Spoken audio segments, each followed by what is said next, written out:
Hi, Hello. Eileen. Here. I'm sorry I didn't catch that. I said I'm very honored to be here. Oh, we're honored to have you here. Welcome. I'll try not to bore you. No, I also want to welcome your husband. Hi, Paul. I Hello. asked Paul to do my slides for me because I mess it up. Thank you, Paul, for being here. Yeah, well, I hope I don't mess it up too, but We're gonna be just fine. Okay. Leilani, is the video on Facebook gonna be live soon? I don't have Facebook anymore, so there's no way for me to check. We're now live. All Awesome. right. Thank you, Arlene. All right. And thank you for being here, Eileen, again. This is such a great honor for you to meet our commission. So here we have, well, I'm Joanne. We've been emailing for a long time, but this is our first time seeing each other in real life, or in real time, I should say. So thank you. Dory Paniza is my vice chair, and we have a Commissioner Elizabeth Espinda and Commissioner Nancy Rodriguez. Our one commissioner is missing, Arlene Dasmagbal. She's busy with work right now, but she's usually here. And of course, we have our folks from the city, Leilani Ramos and Stephen Stolte. And I'm just so excited because I heard of Eileen because her name has actually been brought up a couple of times at our meetings, especially when it comes to poetry and art. And I really wanted to bring her in because she posted something on Instagram, and it really resonated with me, and especially with her being here in San Mateo County. She's Filipina, and she's also our county's poet laureate. So I'm just going to read your bio, if that's okay with you, Eileen. Sure. Okay, great. So born and raised in Manila, Philippines, Eileen Castaneda is an Academy of American Poets Laureate Fellow and the Poet Laureate of San Mateo County. She is also the founder of Paloma Press, an independent literary press publishing poetry and prose. In honor of Women's History Month and International Women's Day last year, the Philippine Embassy in Washington, D.C. invited her to moderate the first ever panel discussion featuring Filipino women authors. She was also one of the 4 Filipino American poets chosen by the embassy in a bilateral campaign by the U.S. State Department and the Philippine Department of Foreign Affairs to commemorate the 75th anniversary of Philippine-U.S. diplomatic relations. She received a special congressional recognition and was appointed commissioner on the San Mateo County Commission on the Status of Women in 2021. And that's the reason why you're so perfect to be here, especially on International Women's Day. And with that, I'm going to give the mic to you. Thank you so much, Eileen, for being here. Thank you, Joanne. Thank you for that wonderful introduction. Good evening, Daly City Arts and Culture Commission, and Stephen and Leilani and friends. Thank you for being here. Thank you for inviting me. I would like to, is it okay? Oh, there you go. So first of all, in light of everything that is happening around the world today, I wish to hold space for all the women and girls caught in regional conflicts and major wars around the world, including Ukraine, Afghanistan, Ethiopia, Myanmar, Yemen, and many other places. Women are especially vulnerable in times of war. 3 out of 4 fatalities of war are women and children. But wars continue to be fought on women's bodies inside and outside of war zones. Violence against women is not only a health issue, not only an economic issue, and not only a moral issue, but also a social issue and a human rights issue that profoundly affects families, communities, and societies as a whole. In order to address the continuing violence against women and children, we need to make sure that they have access, especially in times of war, to basic rights, food, shelter, healthcare, and safety, and that they have the autonomy and agency to make decisions about their lives and their bodies. Next slide, please. I'd like to begin with a poem by poet and journalist Aya Kiva, translated from the Ukrainian by Amelia Glaser and Yulia Ilchuk. To hold a needle of silence in your mouth, to stitch your words in white thread, to whimper while drowning in spit, to keep from screaming, spitting blood, to hold the water of a language on your tongue, which leaks like a rusty bucket, to mend things that are still useful, to sew crosses on the really weak spots like bandages on the wounded in a hospital, to learn to search for the roots of a life that has yet to learn its name. Next slide, please. International Women's Day is celebrated worldwide on March 8 each year to commemorate the cultural, political, and socioeconomic achievements of women. It also brings attention to issues such as gender equality, reproductive rights, and violence against women. The theme this year is Gender Equality Today for a Sustainable Tomorrow. And in honor of this year's theme, I'd like to share a short poem I wrote early this year as part of Filipino-American poet Eileen Castaneda's newest project, Fluid Poetry, which is made up of 5 lines and can only be written after the author's action to benefit others. My fluid poem is a combination of found poetry and Heineken, also a poetry form invented by Eileen Castaneda, which I shall discuss later. Next slide, please. And here is my eco poem. Sea level rises, spilling into clubhouses. We never have a casual conversation when we talk about the rain. It's about the levee, the water cisterns, the rain garden system, all the invisible threads of homestead, sewer, seabed, watershed, and the whole damn planet, as if they mattered. Next slide, please. As a poet and an immigrant, I am compelled to engage the climate crisis through the lens of equity and empathy, especially since the places I call home are at risk. San Mateo County is California's ground zero for sea level rise, while the Philippines is the country most vulnerable to the climate crisis. Hence, I try to use the language of poetry to help us reimagine a more sustainable future. A couple of obvious questions probably is, what is poetry and what does a poet laureate do? I cannot speak for other poets, but for me, poetry is an ecosystem, a way of being. It offers a chance to change someone's world by transcending barriers and transforming ways of thinking. Poets are systems thinkers, which means poets can look at complex systems, understand the linking parts, and envision future outcomes. Next slide, please. As do poets laureate, I think of this role as being community poets, and the responsibilities vary. In the US, we have a US poet laureate, a position currently held by Joy Harjo, the first Native American to hold the post. And we also have a national youth poet laureate, a position currently held by Alexandra Quinn of Sacramento. Most states, counties, and cities have also appointed their respective laureates. Here in San Mateo County, Supervisors Carol Groom and Warren Slocum co-founded the Poet Laureate program in 2013. And the Poet Laureate acts as an ambassador and advocate for the literary arts, contributes to San Mateo County's poetry and literary legacy through public readings and participation in civic events, and leads a community project to make poetry more accessible to people in their everyday lives. My project is called Speak Poetry in San Mateo County, and it's a series of projects on community, ancestry, identity, eco-poetry, and social justice. I've also campaigned to have youth poet laureate programs and more youth poetry engagements around the county. Next slide, please. Daly City is actually the first city in San Mateo County to launch a youth poet laureate program, thanks to Victoria Magbilang and the Daly City Public Library Associates.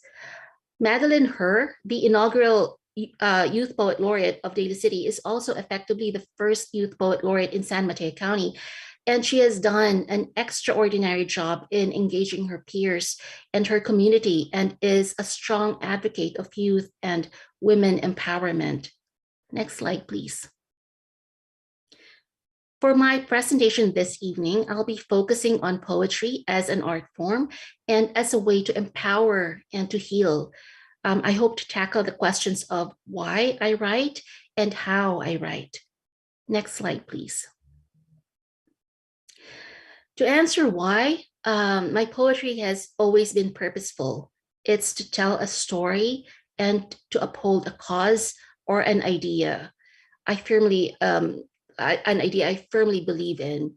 And to share my work as a poet, it's important to also talk about my culture and the historical and socio-political context of my poetics, that my work and craft are informed by the Filipino core values of kapwa and bayanihan, or shared identity and civic unity, which predate colonialism.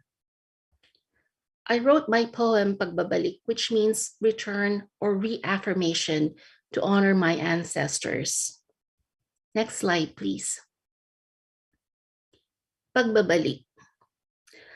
My father returned twice to the river, now steeper than when he first knew it. Its wild waters meandering with the widest bends.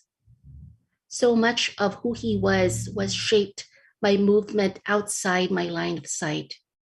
So much struggle upriver before reaching gravel and calmer waters. My ancestors, the river dwellers, were known in the history of song to trade silk cotton for cauldrons and betel nuts for iron pots. But so much of how they lived depended on mangroves and women warriors who read Kawi and Sanskrit ciphers, scripts on copper, the bluest star cluster. Next slide, please. So in that poem, I mentioned women warriors. These were women in the Filipino indigenous tradition who were poets, healers, and wisdom keepers, and provided stability to their community's social structure. In fact, in many tribal communities in pre-colonial Philippines, no decisions were made without consulting these women. Next slide, please.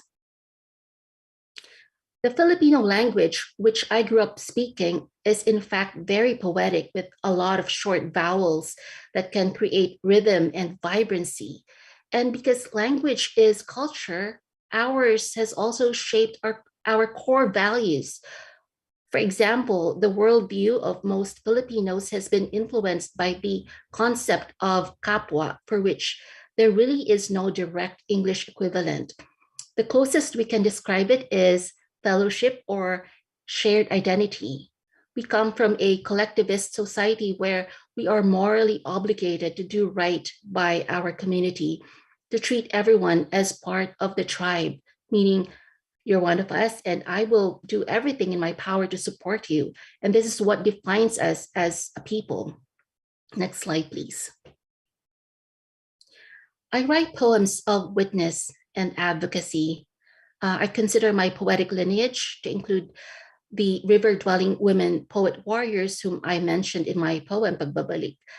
I also include in this lineage all the Filipino women writers during the Philippines' colonial periods under Spain and the US, as well as post-colonial poets in the diaspora who willed language as a way to resist marginalization and erasure. So those are some of the reasons why I write poetry and why I approach my laureateship in the way that I did, which is the community came first, to connect, to tell a story, to heal, to witness, and to advocate. I'd like to share a poem I wrote, which was inspired by Maya Angelou and the women's movement. Next slide, please. Still, like air, we rise toward the light, our movement widening as though in prayer, holy and urgent. I will say your name, an act of love more powerful than the weight of air or the falling of light. like clouds speaking their truth. Every heap and layer, every curl of hair, a reckoning. Still, I pray for grace to hear your story and what you know of clouds, why they shine at night, where they touch the ground, how they birth a star. Perhaps you will want to know my story and why these queries, like what will it cost to cross an inch of scorn or climb a wall of fear? How much to plow the air, to read the clouds? How much for a sip of water, a gulp of air? How much for 3 square feet of space, for the narrowest breathing place? How much for the life of my child? Still I ask, an act of grace as I rise toward the light. Next slide, please. The second question I'd like to address is how I write. And this question is about the art and craft of poetry, which for me includes a poetry toolbox like rhythm, rhyme, sound, meter, metaphor, as well as mentors, imagination, and time. My poetics is steeped in ritual. For me, the act of writing is always preceded by prayer and intention, which is the act of creating a sacred space where the ordinary suddenly becomes imbued with grace. And this is also part of our Kapwa worldview, this ritual that allows us to cultivate and accept an open-hearted awareness of ourselves and others and the spaces we share. This is how we're able to look beyond the surface of things to what connects us with the physical and natural world and with each other. We look at human ecology, earth systems, ecosystems, and human relationships and how they are interrelated. And hopefully this invites more conversations. In terms of inspiration, I get ideas from different things: people, animals, newspapers, magazines, nature, through observation. So I've been writing poetry for over 20 years now. I did not train as a poet. I initially trained in the sciences, but poetry has always been my, I guess, the one that I fell in love with. I found it later when I was in my 20s. And I owe a debt of gratitude to mentors who took the time to teach me more than just the craft of poetry, but how to build community. I especially would like to mention Reme Grafalda, who was my first editor and who was the founding curator of the Asian American and Pacific Islander collection at the Library of Congress. Without Reme, there would not be a special place for Asian American and Pacific Islander works at our National Library. And Reme is Filipino American. I also, next slide, please. I also wish to acknowledge Eileen Tabias, one of our foremost Filipino American poets, who is also the inventor of the Heineken diasporic poetry form. Heineken it's an expression in Filipino, and it's basically Filipino haiku that uses one word in the first line, 2 words in the second, and 3 in the third. The trick is choosing the most impactful 6 words you can think of and then shaping them into a poem. I'd like to share with you a Heineken poem I've written in 2009. Next slide, please. Traje de boda. I longed to be beautiful outside of you. See me live my ironies. I will drape exquisitely, therefore be still. Let us be perfect for a day and thereafter depend on incompleteness, which begs for beginnings. Next slide, please. Finally, because this space is meant to uphold and celebrate International Women's Day as well as Women's History Month, I wish to honor our journeys. And I'd like to give a special shout out to all the women of Daly City, especially the Women's Strong Daly City Arts and Culture Commission and council members, And women I work with closely, such as Daly City Librarian Sheila Anderson and my DCPLA family, especially Victoria Meyer Magbilang, Amy Hayes, Teresa Proaño, and of course, DCPLA Chair Tricia De Vera. I'd like to share one more poem that I dedicate to all of you and to all the women whose legacy continues to inspire and empower us. Next slide, please. Legacy. To tell her story, you must know when to put courage in a matchbox and conceal it in a loaf of bread. You must learn how a message betokened deliverance when courage is simply a word someone wrote on a slip of paper, and the sweet scent of bread could no longer sustain you. You must grasp your other hand with what grit remains, growing and unyielding. To tell her story, you must walk in her shoes. If forced out of your leased farmland, don't forget to bring rice if you can pack only what you can carry. And if your mother did not speak inside the bus with the windows covered with brown paper on the way to the barracks, it was only because she was praying that you would not be housed in the horse stall with the manure whitewashed over. And if you were, she was deciding what to do about the smell. To tell her story, you must remember the landscape from behind barbed wire fences. You must gaze at your body and know its history.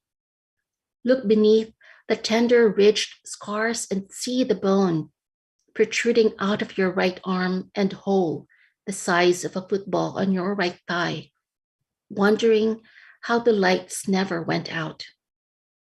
You must look at the image of your grandmother with the weight of rammed earth against what you survived. To tell her story, you must say a prayer, not of sorrow, but of grace. You must loosen the earth, pick daffodils to the base of the stem. Remember your roots and ordinary days and the grit under your fingernails, the way your grandmother taught you. Next slide, please. So before I end my presentation, I'd like to invite you to RISE 2022, the Women's Leadership Conference on March 23 and 24. And I believe for 48 hours, the tickets are only $10, but you can always request a waiver by emailing Tanya Beat at tbeat@smcgov.org. I'll be hosting a poetry reading there, as well as a roundtable discussion on poetry and community advocacy. Please visit smcwomenlead.org for more information. And on March 31st at 6 p.m., I'll be moderating the panel Philippine X Kwentuhan, featuring filmmaker Matthew Abaya, Filipino Mental Health Initiative co-chair Stephanie Bailon, Daly City Arts and Culture Chair Joanne Boston, Jefferson High School Senior Carly Burton, and President of the Jefferson Union High School District Board of Trustees, Rosie Tejeda. This event is part of the Equity and Arts series organized by the County of San Mateo Chief Equity Officer Shireen Malikafzali. So, and that's it. Thank you so much for listening. Thank you to Paul for helping me with the slides. Maraming salamat. And I think we can end the screen share. That was beautiful. Thank you. That was beautiful. And I want to say thank you, Eileen. Again, we've been emailing for quite a while now, but it's so beautiful to see you in real time and to hear your voice and to hear the poetry and what you've written, and of course, addressing what's been going on in the world, and especially on this very important day in history. And I want to thank you for including us in your presentation. I was not expecting that, and that just made it so special. And I want to thank you for being here. Does anybody have any questions for Eileen? I wanted to say hello to Council Member Justin Manalo as well. I keep telling Victoria that I feel like I'm part of Daly City. That's why I joined the DCPLA board. I just feel very at home in Daly City. Where do you live right now? I live in San Mateo. Okay. I will go down there. You are at home. Yes. I You know. are at home in Daly City. Thank you so much for gracing us with your amazing poetry. And yeah, I am off camera because I'm picking up, oh, you can hear baby girl in the background. But this is so special for International Women's Day. Thank you to Arts and Culture Commission. Thank you, Chair Boston, to the staff. And so special to hear the words that you have created that really come to life. And I'm just grateful on International Women's Day to hear it as well, live from you on the virtual screen. And thank you to all the commissioners for your hard work. And baby Giselle in the background is saying hello in solidarity. Thank you. Thank you, Council Member Manalo. And hello to baby Giselle. You are in company of very, very strong women in your family. And we look forward to seeing you on a Zoom call in 20 years. Okay. Any questions for Eileen, or comments or feedback? Well, thank you, Eileen. That was beautiful. And I think I really appreciated the one that's like still I, because we have these, you hear, I mean, you mentioned my Angelou, so I love those connections that you drew.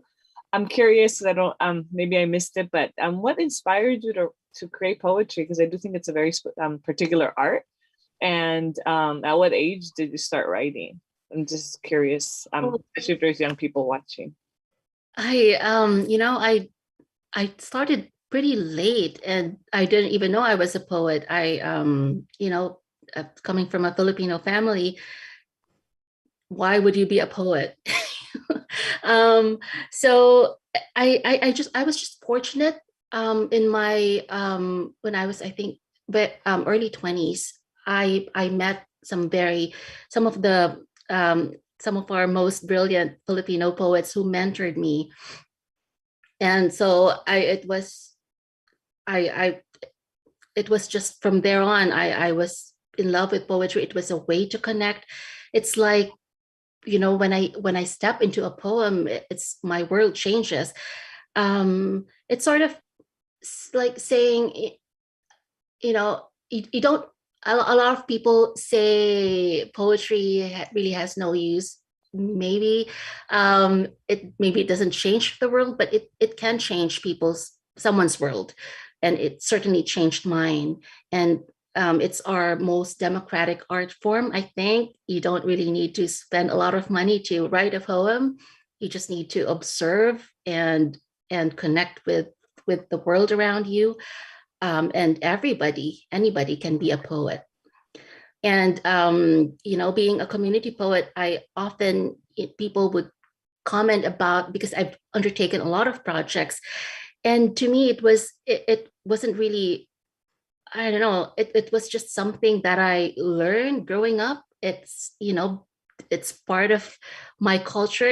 We're very community oriented. I remember in the Philippines, when I was very young, someone's house was burning, and it would take a long time for the firefighters to come, maybe a couple of hours. So what the neighbors would do when that happened at the time, they formed a line from one end of the street to that house that was burning, and they passed around pails of water and put out the fire themselves.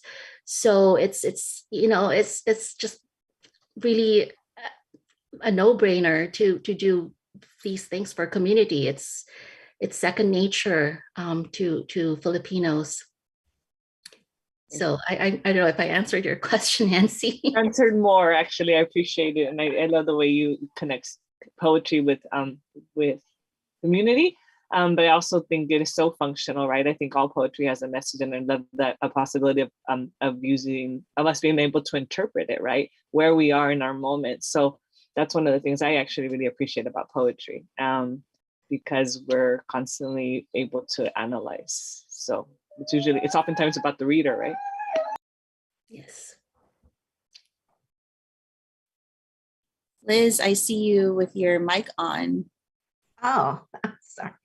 Eileen, thank you so much for sharing it to Daly City communities. You know, as being Filipino, I'm so proud of you. It's a gift for you. You're gifted for this. So congratulations. Thank you so much for joining us tonight and Thank sharing. you. I'm very honored. And I just wanted to thank Daly City for naming the first Youth Poet Laureate. I think Daly City is very forward looking in that sense. And I know that you're promoting to have murals around the city. So it's just one of the many ways that Daly City is making a statement, making this city in San Mateo County to be a landmark of culture and the arts and community. So I just wanted to thank all of you. Eileen, I was inspired by you, and I actually went through, like, I have a box of like things that I do not want to throw out. I actually found my poetry book. I'm not going to read from it. This was from like 1994 to like 2006. And like, I had really awesome like handwriting. I don't know if you could see, you can't see it, but when I knew that we were going to have you as our speaker today, I was thinking I should get back into poetry, because I used poetry as a child to cope with a lot of the things that were going on with my family. Our house was kind of the gateway house. It was on Daly City. It was in Daly City near Ben Franklin. And at one point we had like 27 people come through the house because they all immigrated from abroad, from the Philippines. And we just had to live together with one bathroom. You know, those houses over there only had one bathroom, but we made it work. We made a community within our family system. So this is the first time I've touched this book in a few years, and I'm just like reading through it. And I actually have a poem in here about Daly City. I was people watching at Ceremony Mall, and I wrote about, I'm not reading it, but you have to read it. No, I'll send it to you. I'll send you a picture, but it's like a time capsule of. You have to read it, Joanne. You opened it. I will. I don't think it's a few lines, Joanne. Oh my gosh, hold on. Pressure. The poet laureate of San Mateo is asking, you have to read a little bit. Oh my gosh. Okay. Please read it. Oh my gosh. She's like, what? This, I don't think she already has it highlighted. This is the one. No, I don't. I'm just kidding. Oh my gosh. Okay, this is called People Watching at Daly City's Most Prestigious Mall. Written in 1997 by 7th grade Joanne from Ben Franklin School. Cute. Another ride on the bus, watching bald-headed Pinoys and their souped-up rice rockets, with the annoying vroom of their engines, an Acura Integra and a Honda Civic screech off the starting line called the intersection on Hickey and Gellert. That's all I'm going to read, but I just want to let you know that I love Daly City and I love poetry, so I will. For a 7th grader? That's a 7th grader. Wow. Yeah, 1997. So I just want to say thank you, Eileen, for, I'm going through this book and I'm like, I was an okay writer in the 7th grade, and I'm going through it and I see poetry that I've written that I wrote like when I was at Skyline College. We read a book called When the Elephants Dance by Tess Holthe. I think that's her name. It was a book about the World War II.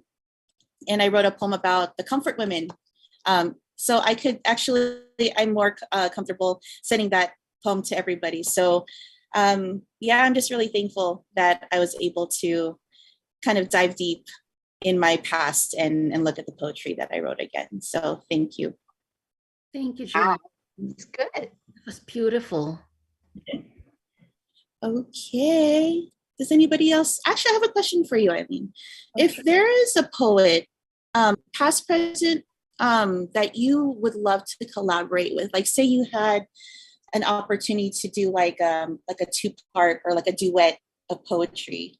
I've actually performed this type of poetry where somebody said something in English and then I would say it in like Tagalog, for example. Like if you had a chance to collaborate with any poet, who would it be? Oh my gosh, you're putting me on the spot. I know so many poets. They're gonna kill me if I don't. Gosh, the U.S. Poet Laureate Joy Harjo. Mm-hmm. I really appreciate her work because she has been promoting Native American poetry and literature, and it's something I think taking pride in your people, in your culture. It's something that I think we should all be doing. Mm-hmm. Awesome. Okay, great. Okay, does anybody else have any questions or feedback for her? Yes, Dory. Hi. Oh, you're on mute, Tita. You're on mute.